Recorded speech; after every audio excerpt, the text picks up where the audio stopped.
Nurse Ayana Brooks had spent most of her life being overlooked, underestimated, and ignored. She had grown accustomed to navigating a world where her identity as a young black woman in a field dominated by older, often white, professionals left her feeling like she was invisible. But Ayana had learned to carry herself with quiet strength and resolve. She understood that people like her, people who didn't fit into the easy categories the world liked to create, had to find their own way to shine. In her late 20s, Ayana had developed an unshakable confidence in herself, even when it wasn't acknowledged by others. It wasn't always easy, and there were days when she felt the weight of the world bearing down on her. But she had learned how to push through, carrying herself with grace despite the slights, dismissals, and moments of neglect. Her role as a nurse was far more than a job to her. It was a calling, a purpose. Every shift she worked, every patient she cared for, was a reminder of why she had chosen this path: to provide care, comfort, and dignity to those who were often invisible in the eyes of others. None of that mattered, however, when she entered room 209 one quiet afternoon. There, sitting on the edge of a sterile hospital bed, was Mr. Jenkins, an elderly man with a complicated medical history and a reputation that preceded him. His name had become infamous among the staff, whispered about in the corridors and staff rooms. He had been abandoned by most of the hospital staff, not just because of his deteriorating health, but because of his supposed bad attitude. Rumors swirled that he was racist, mean-spirited, and ungrateful, and most of the nurses tried to avoid him whenever they could. He had been difficult with everyone who had tried to help him, from the doctors to the aides, and had earned the reputation of being a patient no one wanted to deal with. He was the type of person that people looked at and assumed they already knew everything about him, the kind of man who had a chip on his shoulder and carried his bitterness on his sleeve. It would have been so easy for Ayana to buy into those assumptions, to listen to the warnings from her colleagues, to avoid him just like everyone else. But that was never who she was. When Ayana entered room 209, she didn't see a racist old man or a difficult patient. She saw a human being in pain, alone, and struggling. The tears that muffled behind Mr. Jenkins's pillow struck something deep inside her, a soft, vulnerable sound that cut through the sterile, impersonal hum of the hospital. It was the sound of a person who had been broken down by life, someone who had nowhere to turn and no one to turn to. At first, Ayana thought the sobs might have been a trick of her exhausted mind. After all, she had just finished a grueling 12-hour shift, and her body was heavy with fatigue. But then she heard it again, the quiet, almost imperceptible sobs that tugged at her heartstrings. She didn't hesitate. With a soft knock on the door, more out of courtesy than expectation, Ayana stepped inside. She didn't need to know the details of his history to understand what was happening. What mattered was that Mr. Jenkins was crying, and someone needed to sit with him, to acknowledge his pain and give him comfort. The room was dim, the only light coming from a faint strip spilling under the door. The heavy, antiseptic smell of the hospital seemed to hang in the air, almost suffocating. Mr. Jenkins lay in the bed, his body frail, his skin pale and wrinkled like old parchment. The tubes that connected him to machines and 4 drips seemed like a reminder of how far he had fallen from the man he once was. His tray of untouched food sat on the side table, cooling as he wept quietly into his pillow. Ayana looked at him for a long moment, her gaze soft but steady.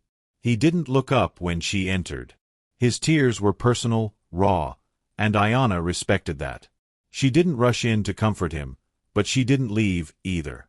She simply sat, quietly, by his side. She reached out, gently touching his hand, the lightest contact, just enough to say, "I see you. I am here."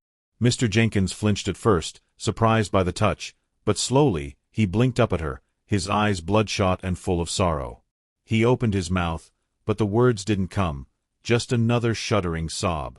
Ayana didn't say anything at first. She simply let him cry, and when the sobs started to quiet, she whispered softly, "It's all right." Her voice was low, steady, calm, like you might speak to a wounded animal. The way you might speak to a wounded animal, she thought to herself. "You're not alone." Those words, simple and unadorned, seemed to bring some semblance of peace to Mr. Jenkins. It was clear that no one had spoken to him that way in a long time. In the world of hospitals, where time is always pressing, and emotions are often buried beneath layers of efficiency and detachment, Ayana's presence was a balm. She didn't come with the pretense of fixing anything. She simply sat with him, shared in his silence, and offered the kind of kindness that was rare in a place filled with chaos. As she sat with Mr. Jenkins, Ayana couldn't help but notice how people around her treated him. Her colleagues rushed past, never stopping to acknowledge his need for human connection. Some even quickened their pace, avoiding the room as if just being near him might contaminate them with something they didn't want to carry. But Ayana wasn't like that. She didn't see Mr. Jenkins as a problem to be solved or a person to be avoided.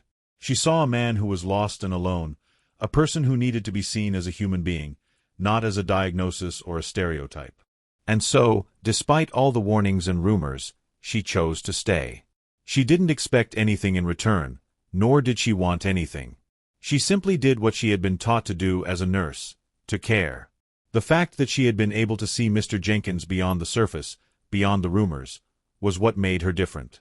It was why, in that small, quiet act of kindness, she did what most people wouldn't: she stayed. Ayana didn't notice the small smartphone hidden among the belongings at Mr. Jenkins's bedside. She didn't see the faint red light blinking, recording everything she did. What Ayana didn't know, however, was that Mr. Jenkins wasn't just any patient. He was a man with a past so rich and complicated that the world had long since turned its back on him. Once a billionaire CEO and philanthropist, Harold Jenkins had been at the pinnacle of success.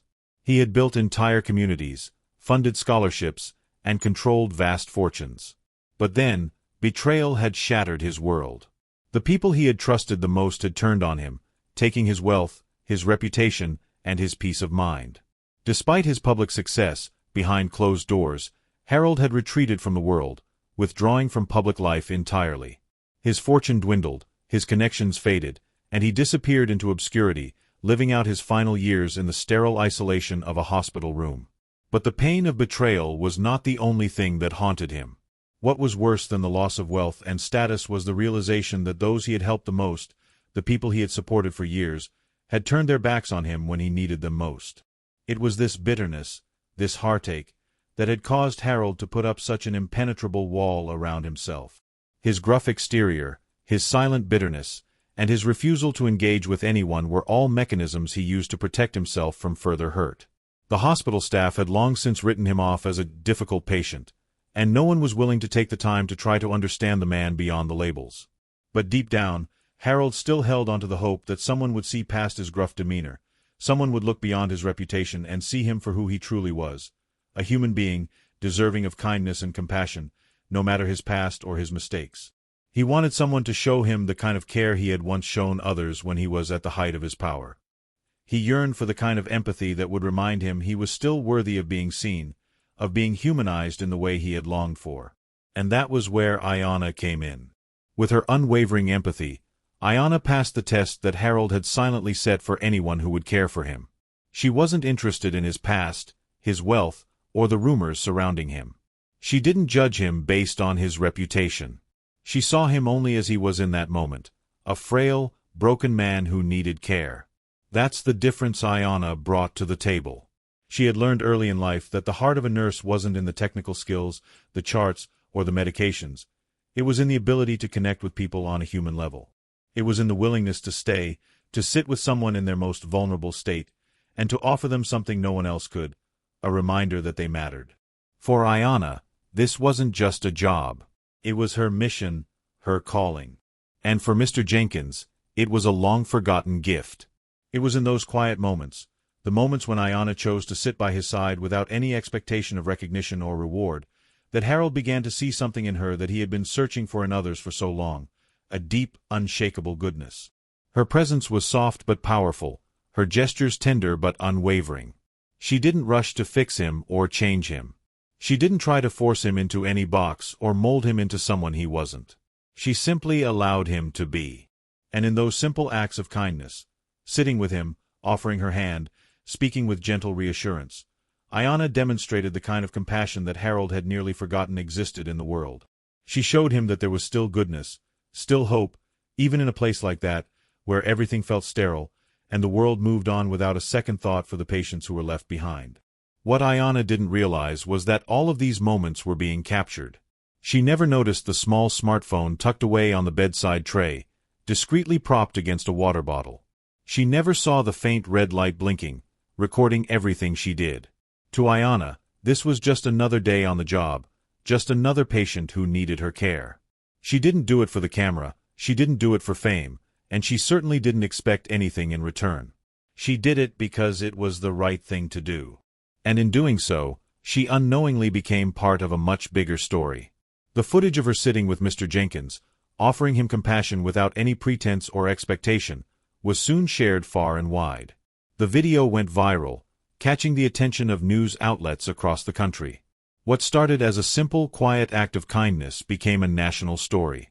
News anchors and journalists hailed Ayana as a real hero, and her name began to spread like wildfire. Social media was flooded with comments praising her for showing what true compassion looked like. Strangers from all over the world shared the video, calling it a reminder of the goodness that still existed in the world. Thousands of people flooded her inbox with messages of admiration and gratitude, calling her an inspiration and a beacon of hope. For Ayana, this was an overwhelming experience. She wasn't used to being in the spotlight, let alone being celebrated in such a public way. But despite the sudden fame, Ayana remained grounded. She wasn't in it for the accolades, the praise, or the attention. She wasn't interested in being recognized for doing her job. What mattered to her was the connection she had made with Mr. Jenkins, the kindness she had been able to offer in his darkest hour. The real shift came for Ayana when she learned the truth about Mr. Jenkins's identity. She had no idea who he really was. To her, he was just another patient, an elderly man who needed someone to sit with him in